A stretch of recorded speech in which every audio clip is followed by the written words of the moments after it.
Tudo bom, gente? Estamos aí mais uma vez na Geografia. Hoje nós vamos estudar capítulo 7, a América, continente americano. Eu coloquei parte 1 porque para a gente estudar esse capítulo, ele é muito extenso. Então eu dividi o capítulo em dois. Vamos fazer nos aspectos gerais.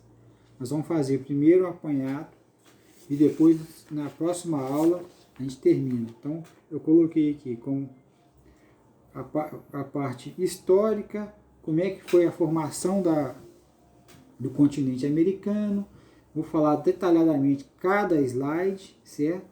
E na próxima aula, vamos pegar a parte 2, falando sobre o restante do continente americano. Porque como é um continente muito comprido, muito grande, ele é o segundo maior continente do mundo, ele pega de um polo ao outro. Então, nós temos todo tipo de clima, todo tipo de vegetação, todo tipo de relevo aqui no nosso continente. Eu dividi o mapa da América, ele não cabia direito. Então, eu coloquei uma parte da América, a América do Norte e a América Central, com a parte da América do Sul, com seu respectivo bandeiras de cada país, para ficar fácil para a gente visualizar e ficar bem bacana o nosso slide.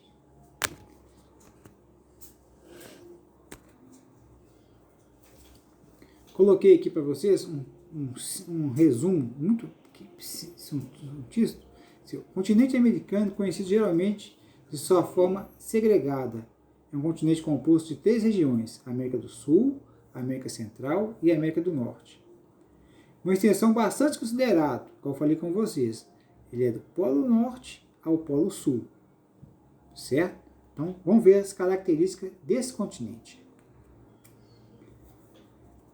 É o segundo maior continente do mundo em extensão, como eu falei com vocês, de um polo ao outro. Então, nós temos aqui, nesse continente, nós temos os meridianos de Greenwich, cortando no oeste diversos fusos horários. Nós temos os polos, tanto a incidência do Polo Norte, como uma boa influência do Polo Sul. Ah, professor, mas ele não chega até na Antártica? Não, ele não chega até na Antártica, mas ele sofre influência muito, porque ele está muito próximo do Polo Sul. Então, a Terra do Fogo, lá na Argentina, ela sofre uma influência muito grande do polo da Antártida. Muito grande mesmo. Então, nós temos nos extremos o Polo Norte, o Polo Sul. Então, lá no Canadá, nós temos uma parte do Canadá que está dentro do Círculo Polar Ártico. Certo? O norte do Canadá, ele está dentro do Círculo Polar Ártico. O estado do Alasca, americano, também sofre uma influência muito grande do Círculo Polar Ártico. Ele está muito perto do Círculo Polar Ártico. Então, está localizado totalmente no hemisfério ocidental, a oeste do meridiano de Greenwich. Então, nós temos diversos fusos horários passando no nosso continente, certo? Como eu falei para vocês, ela é banhada pelo Oceano Pacífico, Oceano Atlântico, o Ártico, o Antártico, certo? Então, o único oceano que não banha o nosso continente é só o Oceano Índico, porque os outros todos nós temos influência, certo? Então nós temos influência do Pacífico, nós temos o Atlântico Sul, Atlântico Central e o Atlântico Norte. Nós temos no Pacífico que ele pega todinho a costa ocidental, vai desde o Chile até o Alasca, no Canadá, certo? Onde também tem a influência dos polos, do Círculo Polar Ártico e o Círculo Polar Antártico. Possui uma grande diversidade natural, tais como biodiversidade, a diversidade climática e as diversas formas de relevo e tipos de solo. Nós temos quase todos os tipos de solo. Nós temos solos férteis, nós temos solo desértico, nós temos arenoso, nós temos alagado, nós temos... Mas assim, é uma gama. Por isso que, como eu falei com vocês, eu dividi o capítulo para ficar mais fácil para a gente estudar, porque é muito vasto, é muito grande e muito complexo.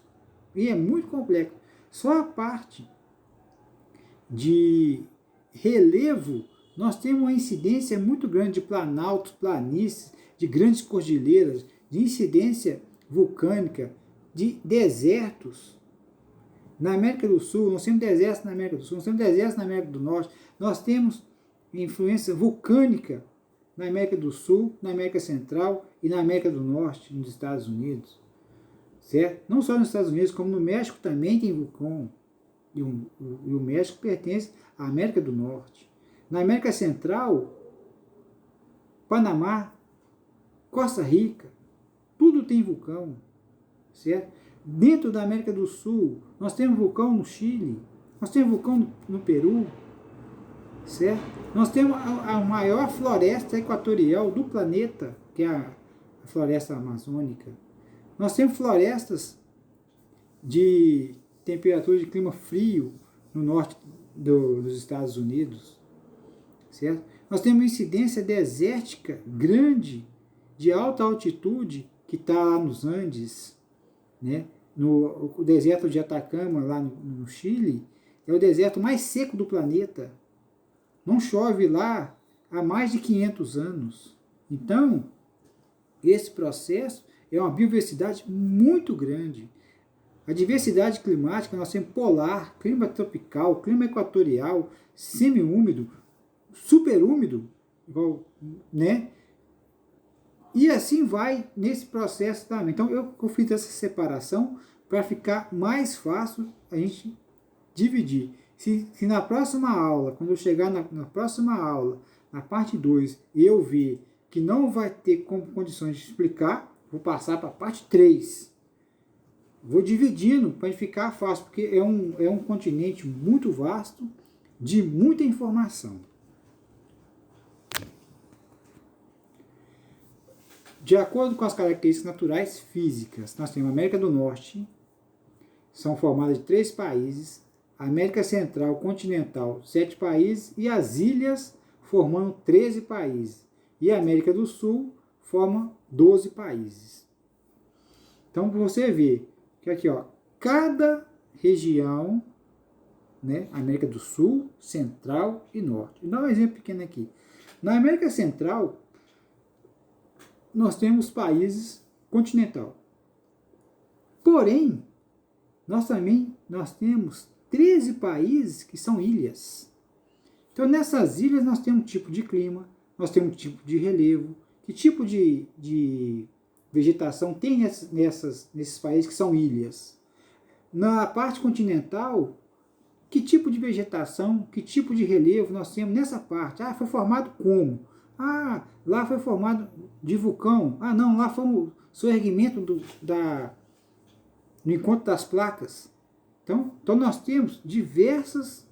Na América do Norte, o que foi formado? Qual o tipo de solo? Qual o tipo de terreno? O que se produz nesses lugares? Qual que é a economia desses lugares? Entendeu? De tão complexo que é as Américas.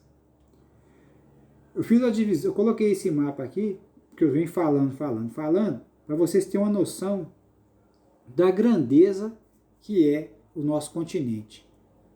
Certo? A grandeza que é o nosso continente. Então, você pode ver aí, ó, nós temos a influência do Oceano Atlântico, do Oceano Pacífico, dos polos, Então, aqui é um mapa político da divisão.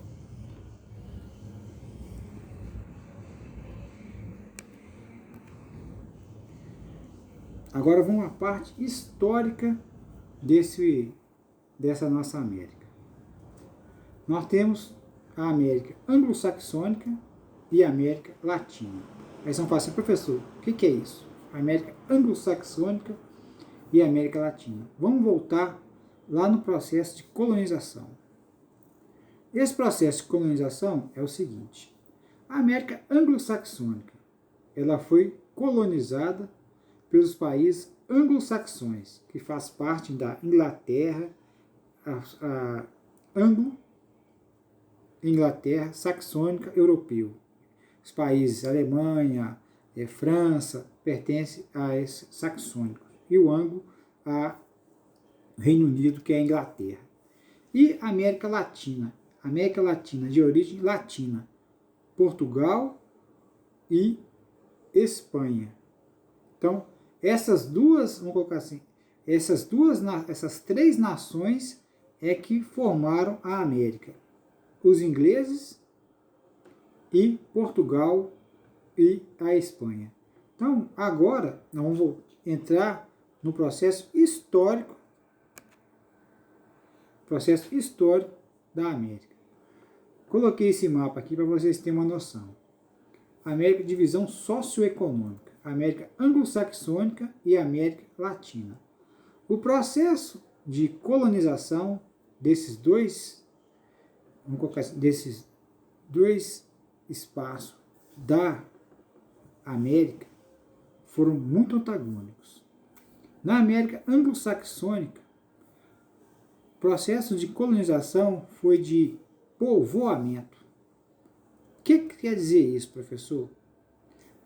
O processo de povoamento, o imigrante europeu, a princípio o inglês, ele saía lá da Inglaterra para fixar moradia aqui na América do Norte, na América anglo-saxônica, Estados Unidos e Canadá.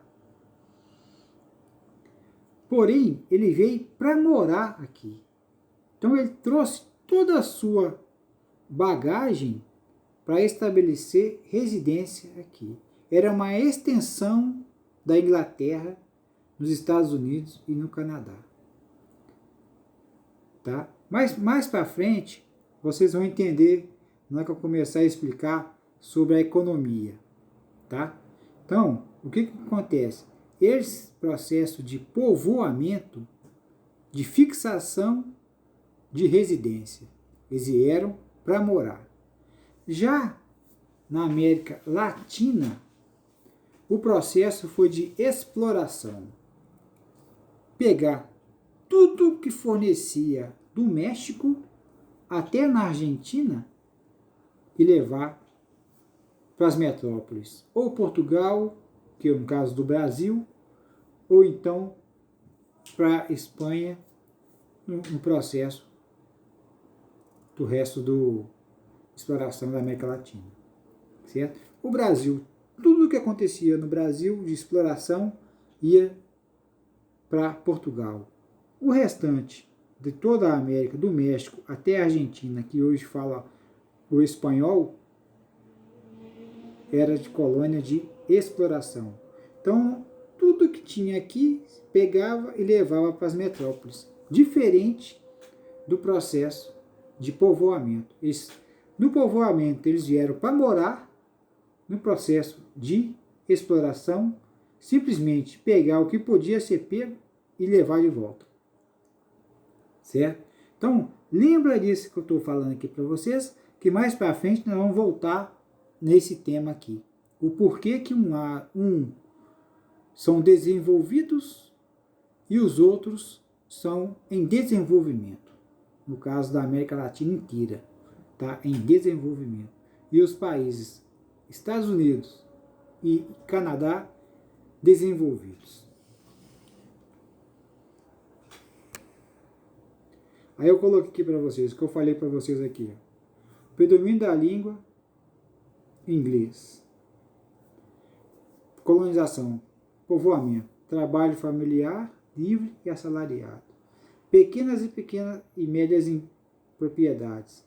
Policultura, voltado para o mercado interno. Ocupação para a criação de uma pátria. Então, eles vieram da Inglaterra para morar nos Estados Unidos e no Canadá para formar uma nação. uma pátria, certo? Eles vieram para morar. Então, quando se coloca policultura, é porque cultivava diversos tipos de agricultura para consumo deles, certo? Pequenas e médias empresas. Agora, olha o lado da América Latina. Línguas variadas, espanhol e português. Colonização de exploração. Trabalho escravo indígena e negro. Grandes propriedades. Monocultura. Monocultura aqui nesse caso, a princípio foi a cana. Princípio de tudo. Chegar e começar para o Brasil, aqui no Brasil, e diversas outras no decorrer da América. Tudo voltado para o mercado externo. Esse mercado externo aqui, tudo que era tirado aqui de dentro, era levado lá para as metrópoles, Portugal ou Espanha. Exploração e degradação dos recursos naturais.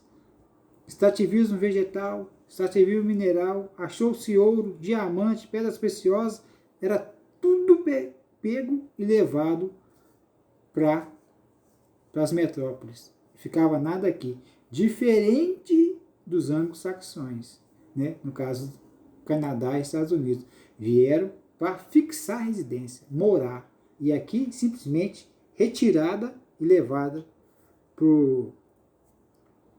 lá para as metrópoles. Então, eles estão começando a ver as diferenças, né?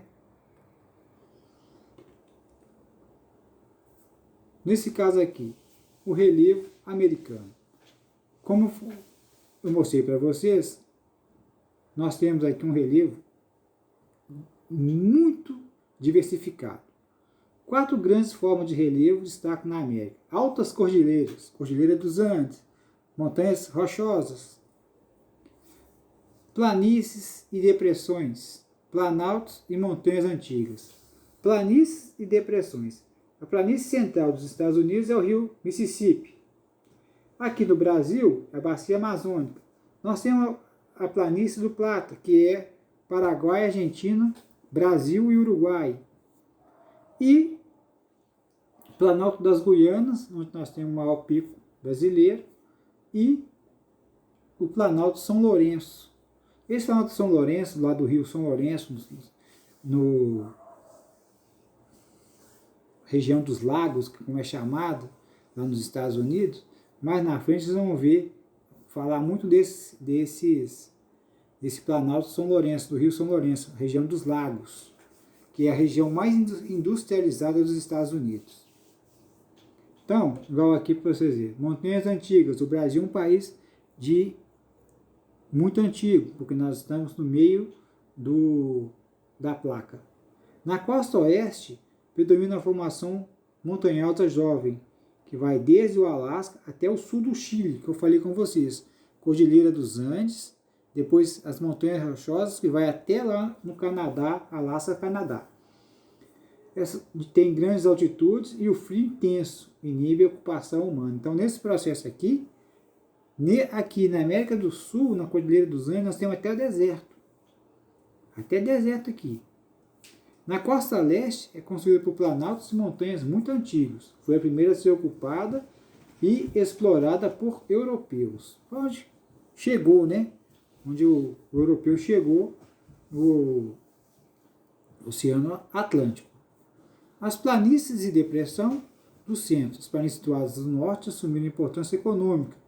Já na América do Sul, são poucas povoadas. A planície central, que eu falei com vocês, é o vale do rio Mississippi, lá nos Estados Unidos. Tem o rio Mississippi, o rio Missouri, são onde tem um rio de grande porte, aonde concentra-se a maior parte da agricultura americana, está nessa região.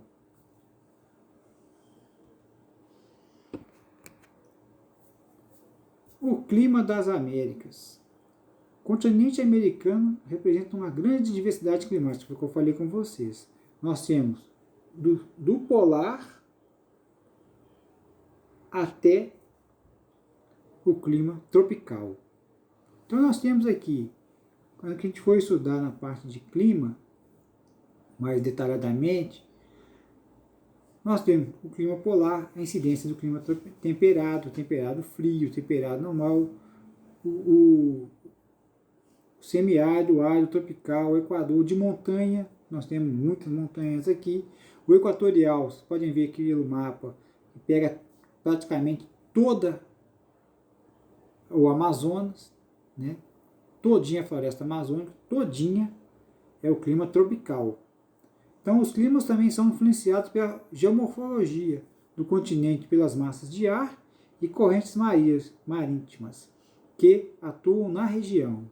Então, na parte climática, que nós vamos estudar separadamente também, nós vamos ver detalhadamente, eu vou separar por região, a América do Norte, América Central e América do Sul, para ficar mais fácil de entendimento, porque cada América ela tem uma particularidade climática. Na América do Norte nós temos incidência polar, nós temos clima temperado, né, clima frio, nós temos a parte desértica, no caso do México tem uma grande incidência desértica. Já na América Central nós temos uma influência tropical, do Trópico de Câncer, certo? E no Brasil, na América do Sul, nós temos um clima equatorial com influência gigantesca da floresta amazônica, porém também onde nós temos a Cordilheira dos Andes, que é o clima de altitude, de clima de montanhas, certo? Bom, é que eu falei com vocês, na que a gente passasse a estudar a parte econômica, vocês vão ver por que daquele planalto do Rio São Lourenço, na parte dos Estados Unidos. Para vocês terem uma noção, América anglo-saxônica, países ricos, com parque industrial significativo e diversificado, chamado Colosso do Norte. Então, os Estados Unidos e o Canadá, devido à sua colonização, ele foi altamente industrializado. Professor, mas por que eles foram altamente industrializados e o resto da América não foi? Por quê? Vamos voltar lá na história. Quando teve a Revolução Industrial no século XVIII, 1770, para ser mais exato, a Inglaterra, esses países eram colônia da Inglaterra, certo? Então, eles sendo país colônia e eram colônias de povoamento, o que aconteceu? As indústrias lá da Inglaterra também fixaram aqui. Por quê? Vieram com os colonos. Então, os colonos trouxeram a indústria. Então, essa região aqui, ó, que eu estou mostrando para vocês, do Rio São Lourenço, do Planalto São Lourenço, região dos lagos lá dos Estados Unidos, é a região mais industrializada dos Estados Unidos, onde tem as maiores indústrias, a região industrial mais importante. Eu coloquei aqui, região industrial tradicional, é a mais importante, porque no instante que a Inglaterra os colonos vieram da Inglaterra para fixar residência, essas indústrias vieram com eles. Então, de 1770, antes disso, né, um pouco na colonização, eles já tiveram a influência da Revolução Industrial. Eles eram reflexos da Revolução Industrial, não de exploração, e sim de transferência, mudando da Inglaterra, mudando para as colônias de povoamento, que eram os Estados Unidos e o Canadá. Nesse processo desse mapa aqui, nós podemos ver as regiões industriais novas, que são essas em laranja. Nós temos as refinarias, né? Nós temos a região de todo tipo de indústria. Então, professor, mas eu estou reparando aqui nesse mapa, não tem a parte agrícola. Por quê? Porque como eles são altamente industrializados, eles compram a maior parte da comida deles, nossa, da América Latina. Porque como nós somos países agrícolas, nós fornecemos comida para o mundo, e eles têm uma industrialização muito grande, Mas isso não quer dizer então que eles não têm agricultura? Tem agricultura sim, e muito bem, e muito boa. Melhor até que a nossa. Porém, eles priorizaram para as indústrias. As indústrias de base, que são essas indústrias que estão nesse processo aqui. E eles, então, compram essas comidas na nossa mão. Por isso que eu falei assim, os países ricos com um parque industrial significativo e diversificado. Então, aqui nessa região do Rio São Lourenço, do Planalto São Lourenço, do Rio São Lourenço, a região dos 5 lagos, eles são altamente desenvolvidos. Por isso que o processo diferente de povoamento e com o processo de exploração. Já no continente nosso, na América Latina, coloquei assim, uma série de agricultura e coloquei assim, América Latina, técnicas rudimentares de produção, monocultura, mercado voltado para exportação, mecanizada. Destaca a produção agropecuária de países como México, Brasil e Argentina. E os produtos mais vendidos, como banana e as laranjas, assim como algodão, soja, milho, trigo, tabaco, café, cana-de-açúcar, cacau, entre outros. Então, por nós sermos colonizados pelo Portugal e Espanha de exploração, nós não industrializamos como os americanos, nem os canadenses. A nossa industrialização já foi tardia. Por isso que toda a América Latina ela é agrícola. A indústria dela é a indústria à base da agricultura, de exportação de alimentos. Agora que alguns países, né, como no caso do Brasil, México, Argentina, a sua industrialização estão crescendo. Então, nós somos países em desenvolvimento. Em desenvolvimento. Mas nós temos também países bem subdesenvolvidos dentro da própria América Latina. Então nós temos o nosso mundo é agrícola. A América Latina, a base dela é agrícola. Já a América anglo-saxônica, né, a base dela é industrialização. As indústrias. Indústria de base, indústria pesada. Certo? Esse processo aqui, a gente fecha esse ciclo, onde na próxima aula, na parte 2, eu vou falar só sobre a América Latina, certo? Todo o processo da América Latina, desde o México até a Argentina. Então, todo o processo. Porém, também voltando para a América do Norte, certo? A América anglo-saxônica. Por quê?